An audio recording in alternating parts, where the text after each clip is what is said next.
Under a sky thick with clouds, the small town of Elmbridge seemed suspended in time. The streets were quiet, the houses old but well kept, each with the kind of charm that hinted at generations of memories and secrets. It was the kind of place where people knew each other by name, and newcomers were rare enough to raise quiet eyebrows behind curtained windows. Alexander "Alex" Marlo wasn't interested in attention. After the long drive and a string of sleepless nights, the only thing he wanted was peace. The rental house at the edge of town looked promising. A modest two-story home with creaking floorboards and ivy-covered windows, just isolated enough for a writer seeking solitude. He moved in on a gray afternoon with only 2 suitcases, a box of notebooks, and an old Nikon camera, his late grandfather's, though Alex had never taken much interest in photography. He was here to finish his novel, to escape the noise of the city and the mess he had left behind. That's what he told himself, anyway.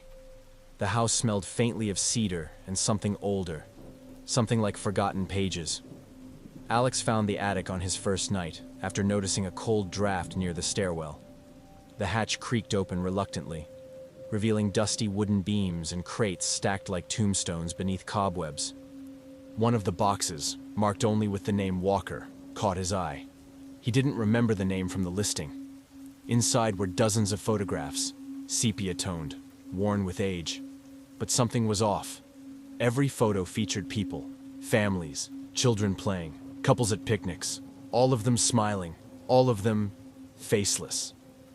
Their heads were intact, but where there should have been eyes, noses, and mouths, there was nothing, just smooth, blank skin. Alex stared in silence. It must be some kind of art project, he thought, maybe edited or staged. But the photos were too old for digital manipulation. The paper was aged, brittle at the edges. As he sorted through them, he noticed the backgrounds, one recurring location, the very house he was staying in. The same porch swing, the same garden gate, even the same wallpaper in the upstairs bedroom. He froze. Something creaked downstairs. Alex grabbed the camera instinctively, though he didn't know why, and edged down the steps. Nothing stirred in the house. He locked the doors, turned on every light, and sat awake until dawn, the box of faceless memories resting at his feet. The camera felt heavier than he remembered. It would be another 3 days before he dared to look through the lens. By the 3rd day, the unease hadn't faded.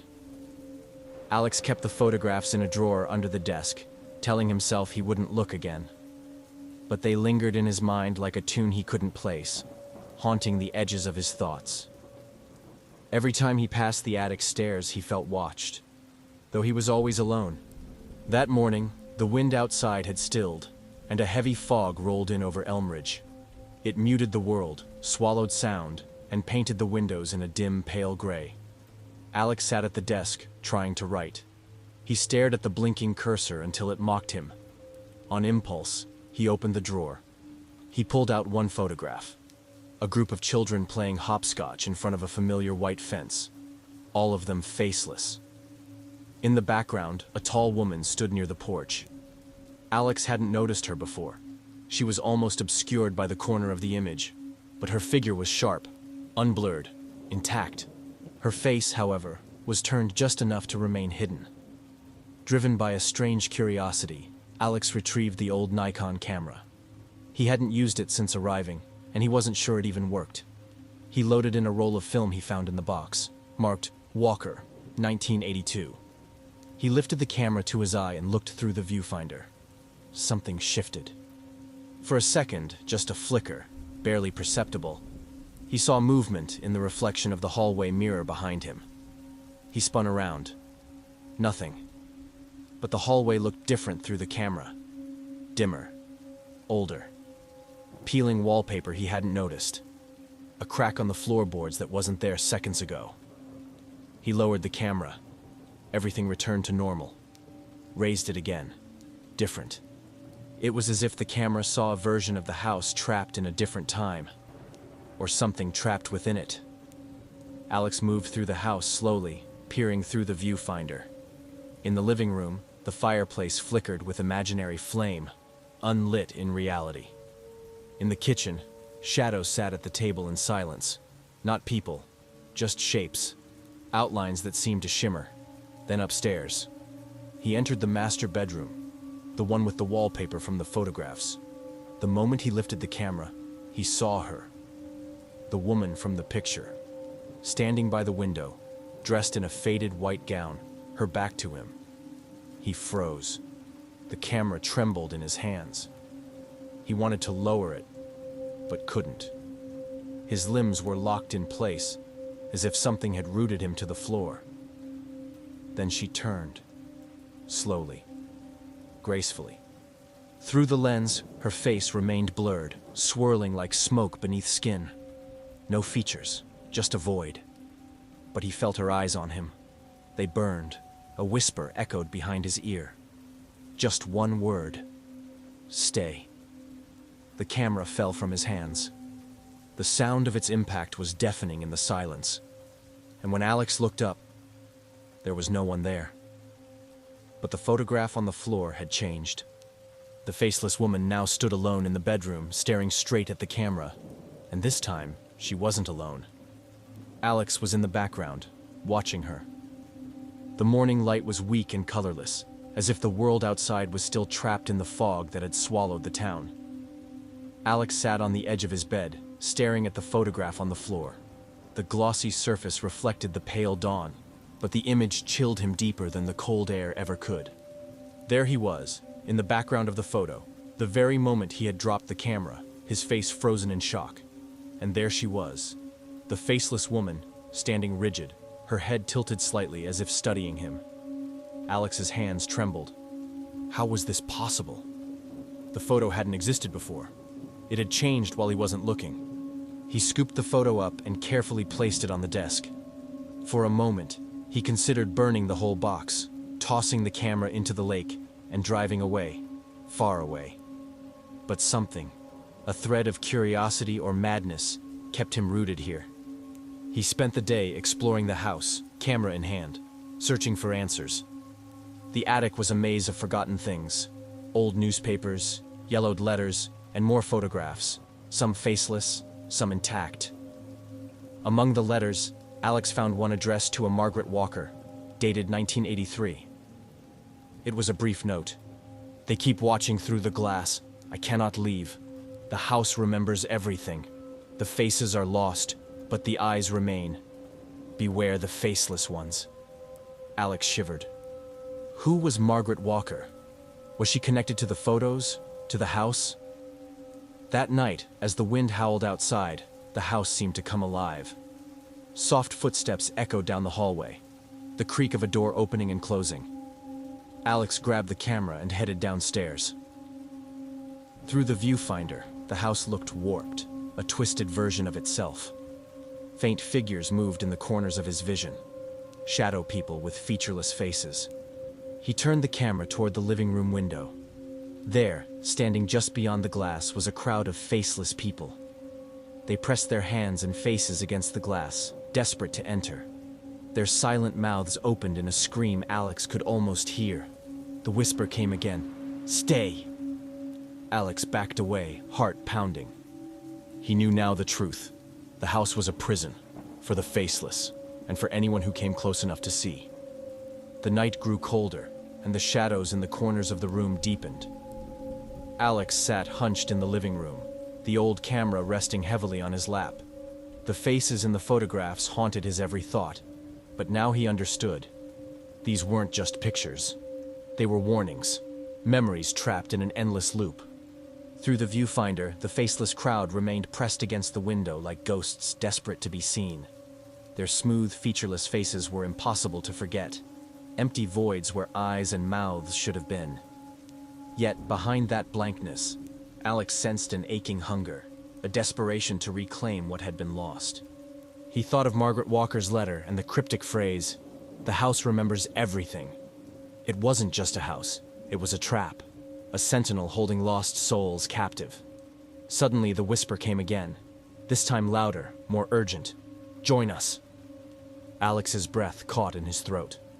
The air around him thickened, as if the house itself was breathing, alive and aware. He raised the camera one last time, trembling. The lens focused on the faceless woman, the same figure from the photographs, standing at the center of the ghostly crowd. Her head slowly turned toward him, though her face remained a swirling void. Then, the impossible happened. Her hand reached out, through the glass, through the lens, as if reaching into Alex's very soul. A chilling cold surged up his arm. His vision blurred. When the camera slipped from his grasp, Alex felt himself falling into darkness.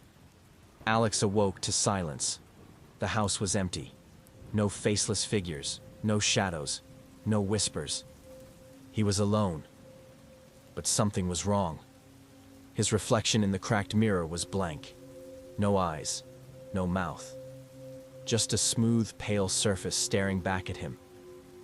Alex's heart pounded as he stared at the mirror, his own face now a smooth, featureless mask. Panic surged through him, cold and suffocating. He reached up to touch his face, but his hands trembled and recoiled as if burning. The house was no longer just a prison for others. It had claimed him too. He stumbled through the rooms, each one twisting and warping as if the house itself was reshaping reality around him. His footsteps echoed unnaturally, and the faint sound of whispered voices surrounded him like a suffocating fog. Desperate for answers, Alex crawled back into the attic, the place where it all began. The box of photographs lay open on the floor. He rifled through them, searching for a clue, for a way out. And then he found it. One last photo, tucked beneath the others, never seen before. It was a picture of himself. But this time, his face was faceless. Cold dread settled over him as he realized the horrifying truth. The house was capturing him, adding his image to its collection, trapping his soul in the endless loop of faceless photographs. Alex understood now. There was no escape, no rescue. Only the slow erasure of identity, until he became nothing more than a blank face on yellowed paper. Another lost soul forgotten by time. He dropped the photo and turned to leave, but the attic door slammed shut. The whisper came again, soft and cruel. "Stay forever." The camera clicked, once. The flash illuminated the room, and in that final moment, Alex Marlo became just another faceless photograph.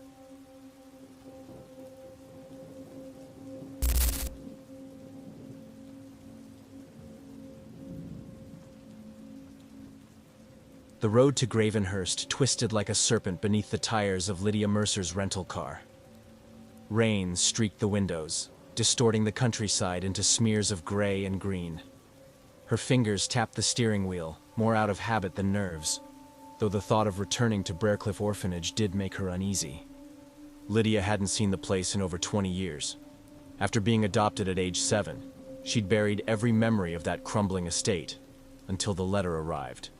A brittle parchment, unsigned, containing only a few words. They never left. Come home. She hadn't planned to return, not even when she inherited the estate. But now, the nightmares had started. Echoes of children crying, and a voice she couldn't place whispering from behind her bedroom walls. Breercliffe emerged at the end of the gravel road like a wound in the earth. 3 stories of stone and black wood, its gables sharp like teeth. Lydia parked, stepped into the downpour, and approached the iron front door. It groaned open before she could knock. No one was inside, but the whispers had begun. The inside of Breercliffe was a mausoleum of memories. Dust coated every surface, and the air was thick with the scent of rot and mold. Lydia stepped into the main hall, her boots echoing against the wooden floor. Time had not been kind to the orphanage. The wallpaper peeled in long, curling strips, like dry skin flaking from bone. She turned on her flashlight and swept it across the walls. Children's drawings still clung there, crude, faded sketches in crayon. One caught her eye, 6 stick figures holding hands under a black sun. None had faces. Her chest tightened. Upstairs, a floorboard creaked. Lydia froze. She wasn't alone. But when she climbed the stairs, there was nothing. Only a long corridor of shut doors and silence. She paused at room 4B. Something tugged in her chest. That had been her room, hadn't it? She opened the door slowly. The room smelled like mildew and wet fabric. The bed frame was still there, the mattress long gone. And on the far wall, where the plaster had crumbled away, something was scratched into the wood beneath. Names, dozens of them. Children's names, some she remembered, some she didn't. At the very bottom, almost hidden behind a collapsed board, was hers, Lydia Mercer, and beneath it, in a deeper gouge. I hear them too. A cold wind brushed her neck, and the whispering grew louder. The whispering seemed to come from everywhere and nowhere. Lydia pressed her ear to the cracked wall, and for a moment the sounds formed words, fragmented and childlike. She's back. She forgot. She lied. She stumbled back, heart pounding, and hurried downstairs to the old common room. The fireplace was choked with ash. A few toys still littered the rug. Wooden blocks, a headless doll, a rusted jack-in-the-box. She remembered this room. This was where the children used to play the hollow game. Back then, it had seemed harmless. One child would press an ear to the wall. The others would chant, "Knock, knock, who's inside?" A voice that echoes, but never hides. They'd claimed the walls could speak if you knew how to listen. Lydia hadn't believed them until the night before she was adopted. She remembered a boy, Jeremy, playing the game alone. She remembered him going still. Then he screamed. He disappeared the next day. She had forgotten that. Until now. Suddenly, from behind the fireplace came a knock. Once, twice, 3 slow times. And then the jack-in-the-box began to turn, even though no one touched it. Pop. The lid opened. There was no clown inside, only a scrap of cloth, child-sized, with the initials JB stitched in fading thread. Jeremy Blackwell, the boy who never left. Lydia's hands trembled as she picked up the scrap of cloth. The room seemed to grow colder, the shadows deeper, swallowing the weak beam of her flashlight. She forced herself to stay calm. Her thoughts drifted back to Jeremy.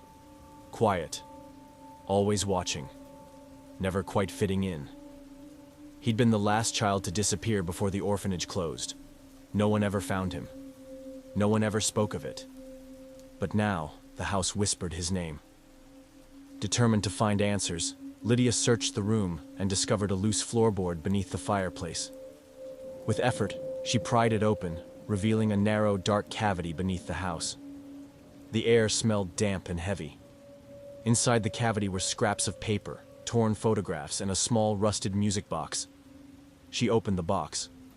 A haunting lullaby played, but the melody warped, twisting into a mournful dirge. Among the papers was an old diary, its cover cracked and worn. She flipped it open and saw Jeremy's handwriting, childlike but desperate. They watched from the walls. The whispers never stop. I try to run, but the house is alive. I'm never alone. Lydia swallowed hard. The house wasn't just a building. It was a prison. For children, for memories, for voices, and something still lived inside. The diary's words echoed in Lydia's mind as she explored further. She was drawn to the basement, a place she had never been allowed to enter as a child. The door was heavy and iron-bound, hidden behind a tapestry stained with age. With a deep breath, Lydia pushed the door open. The basement was a cavernous space, lit only by flickering candlelight from long extinguished candles. The walls were lined with more scratched names and strange symbols etched deep into the stone. At the far end stood a small wooden door, barely visible in the gloom. Her hand trembled as she reached for the knob. Inside was a room unlike any other, bare, cold, and empty, except for a single rocking chair that swayed gently, as if moved by an unseen hand. Lydia stepped inside, the air thick with a heavy silence. Suddenly, a whisper rose from the walls around her, soft but urgent. "You shouldn't be here. Leave before it's too late." A chill ran down her spine. She spun around to leave, but stopped. There, carved faintly into the floorboards, was a circle made of tiny handprints, child-sized. And in the center lay a small locket, cold to the touch. Lydia opened it. Inside was a faded photograph of a smiling boy and girl, Jeremy and her. The whispering stopped. For a moment, there was only silence. Then the rocking chair creaked once more. Lydia's breath caught as she stared at the photograph in the locket. Jeremy and herself, children bound by something deeper than friendship, or even family. She remembered now. Jeremy was her closest friend at Breercliffe, but what else had she forgotten? The whispering returned, this time clearer, almost pleading. Remember. Remember what you did. The walls seemed to close in. Images flashed in Lydia's mind, fragments of a past long suppressed. The day Jeremy vanished, the cold, the fear, and then her scream. She sank to the floor, tears blurring her vision. She had tried to protect them all, but in her fear, she had sealed their fate. Jeremy hadn't disappeared. He had been trapped, and worse, she had locked him away. Determined to right the wrongs, Lydia made her way to the orphanage's old records room. Among faded ledgers, she found the admission logs. Jeremy's name was crossed out, marked deceased, a lie. As she pieced the truth together, footsteps echoed behind her. Lydia spun around. No one was there, but from the shadows, a cold breath whispered in her ear. "You're not alone anymore." Lydia's heart pounded as she fled the records room, the oppressive silence shattered by faint whispers growing louder and more urgent. She stumbled down the hallway, the walls seeming to pulse with life, as if the building itself was breathing. The voices called her name, a chorus of lost children pleading for release. Her flashlight flickered, casting twisted shadows that danced like specters along the peeling wallpaper. Suddenly, she was drawn toward the nursery, the heart of the orphanage's darkest secrets. The door creaked open on its own, revealing the faded remnants of a once lively room, broken toys, an overturned cradle, and a cracked mirror that reflected more than just her image. In the mirror, behind her, Lydia glimpsed fleeting figures, pale children with hollow eyes staring silently. The whispers converged into a single chilling phrase: "Set us free." Lydia clenched the locket tightly. She understood now. The only way to end the torment was to confront the past head-on. Lydia stepped into the nursery, the air thick with sorrow and cold. She held the locket close, her voice steady despite the fear clawing at her throat. "I remember now. I'm sorry. I'll set you free." The walls seemed to pulse as the whispers swelled into a mournful wail. She followed the sound to the cracked mirror, where a faint outline of a hidden door shimmered. With trembling hands, Lydia pushed it open to reveal a small, sealed room, an old coal cellar, long forgotten. Inside lay worn children's clothes, broken toys, and faded drawings pinned to the walls. At the center, an old music box played a haunting lullaby on its own. Lydia knelt and whispered the names etched beneath the wallpaper, the children trapped by silence and neglect. As she spoke their names aloud, the room grew warmer, the oppressive weight lifting. One by one, ghostly figures emerged, children smiling, finally at peace. Jeremy stepped forward last, his eyes meeting Lydia's with gratitude. "Thank you," he whispered, before fading into the light. The whispers ceased. Breercliffe was silent. Lydia walked out into the dawn, the first rays of sunlight bathing the estate. She had come home, and finally she was free.